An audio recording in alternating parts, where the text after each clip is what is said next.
오늘 함께 은혜 받으실 하나님의 말씀은 고린도전서 10장 4절 말씀입니다. 제가 봉독해 올립니다. 다 같은 신령한 음료를 마셨으니 이는 그들을 따르는 신령한 반석으로부터 마셨음에 그 반석은 곧 그리스도시라. 아멘. 오늘은 고린도전서 10장 말씀을 함께 보며 하나님께 은혜 받는 시간이 되시기를 주님의 이름으로 소망합니다. 우리가 이 세상을 살다 보면 여러 가지 문제와 분쟁이 일어납니다.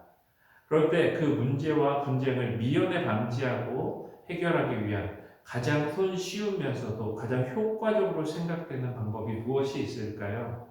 아마도 엄격하게 규제하고 확실하게 처벌하는 방법이 있을 것입니다. 그래서 교회나 총회에도 보면 7이라는 것이 있지요. 오늘 바울이 서신을 보내는 고린도 교회에도 이런 문제가 있었을 것입니다. 특별히 예수님을 믿으면서도 계속되어지고 있는 우상숭배를 통해서 교회가 분열이 되고 당파가 만들어지기도 하였을 것입니다. 그럼 그런 문제에 대하여 오늘 바울은 무엇이라고 이야기하고 있을까요? 아까 말씀드린 대로 강력한 규제와 처벌을 말하고 있을까요? 우리 함께 오늘 본문 1절 말씀을 함께 보기 원합니다. 형제들아 나는 너희가 알지 못하기를 원하지 아니하노니 우리 조상들이 다 구름 아래에 있고 바다 가운데로 지나며 너희가 알지 못하기를 원하지 않는다. 여러분 이게 무슨 말일까요? 알기를 원한다는 것일까요? 아니면 모르기를 원한다는 것일까요? 여러분 이것은 두 번 부정하는 것, 즉 이중 부정을 이야기하고 있습니다. 바울은 오늘 1절 말씀을 통해 분쟁하고 있는 고린도 교회의 성도들에게 이중 부정의 화법을 사용하면서 이 말씀을 반드시 명심하기를, 이 내용을 반드시 고린도 교인들이 알기를 원하고 있는 것입니다. 그렇다면 바울이 이렇게까지 하면서 그들에게 전하려고 하는 말은 무엇일까요? 오늘 본문 2절로 4절 말씀입니다. 모세에게 속하여 다 구름과 바다에서 세례를 받고 다 같은 신령한 음식을 먹으며 다 같은 신령한 음료를 마셨으니 이는 그들을 따르는 신령한 반석으로부터 마셨음에 그 반석은 곧 그리스도시라. 여러분 무엇을 말하는 것입니까? 모세에게 속하여 구름과 바다를 언급합니다. 여러분 이게 무엇일까요? 어떤 구름과 바다입니까? 바로 출애굽 당시의 구름 기둥과 홍해의 기적을 기억하라 라고 이야기하는 것입니다. 또 신령한 음식과 신령한 음료가 나옵니다. 이것은 무엇을 이야기하는 것입니까? 만나와 메추라기 또 모세가 반석을 쳐서 나온 그 물을 다시 한번 기억해 보라 라고 말하고 있는 것입니다. 그리고 이 말을 하는 2절에서 3절을 계속해서 뭐라고 얘기하죠? 또 다 같이 이렇게 이런 말들을 반복하고 있습니다. 여러분 왜일까요? 지금은 싸우고 분쟁하는 공동체이지만 출애굽 때부터 다 같이 반석이신 예수 그리스도부터 한 은혜를 받은 한 민족이고 한 공동체다라는 것을 강조하고 있는 것입니다. 이게 결국 무엇을 말하는 것입니까?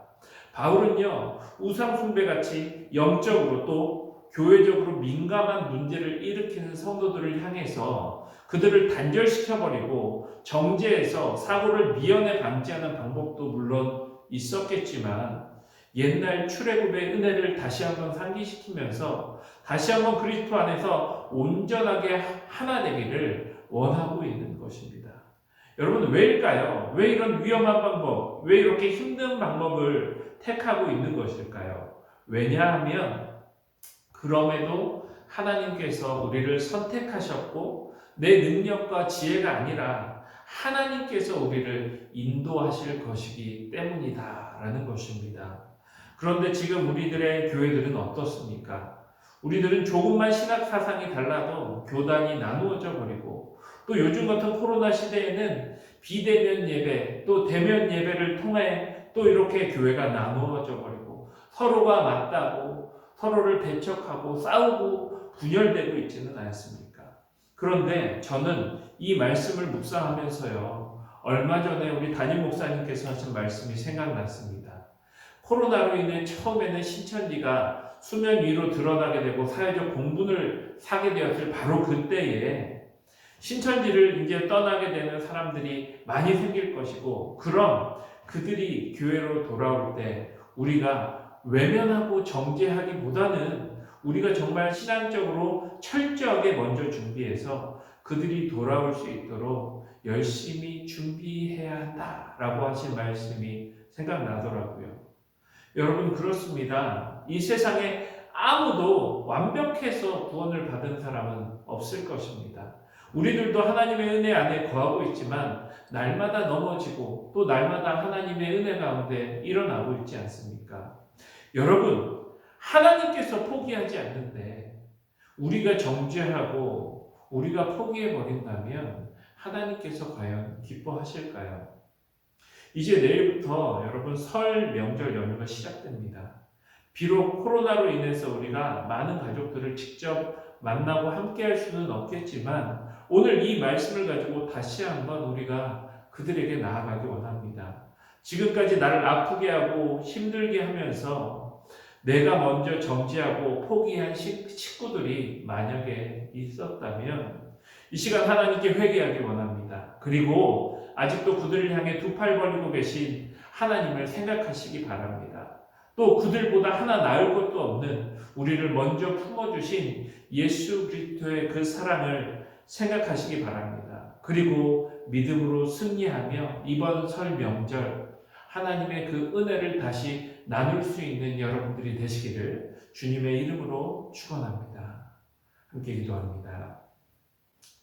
사랑의 하나님, 감사를 드립니다. 하나님, 우리에게 은혜 주심을 주여 진심으로 감사를 드립니다. 하나님, 아무것도 낫지 않은 우리를 정말 죄악 안에서 허우적거리고 있는 저희를 먼저 건져 주시옵고 하나님의 교회라는 공동체 안에서 이렇게 은혜 받게 하여 주심을 주여 진심으로 감사를 드립니다. 그 은혜를 받은 우리들 또한 하나님 아버지 앞에 품을 수 있는 마음을, 품을 수 있는 심령을 하나님 가질 수 있도록 역사하여 주시옵소서. 그래서 하나님도 포기하지 않았는데 내가 먼저 포기하고 단절하고 정죄하기보다는 예수 그리스도의 그 십자가 그 사랑을 다시 한번 생각하고 깨달으면서 한 번 더 안아주고 한 번 더 품을 수 있는 우리 전주 영생교회 성도님들이 될 수 있도록 주님 함께하여 주시옵소서. 이 모든 말씀 살아계신 예수님의 이름으로 기도드립니다. 아멘. 우리 함께 기도하겠습니다.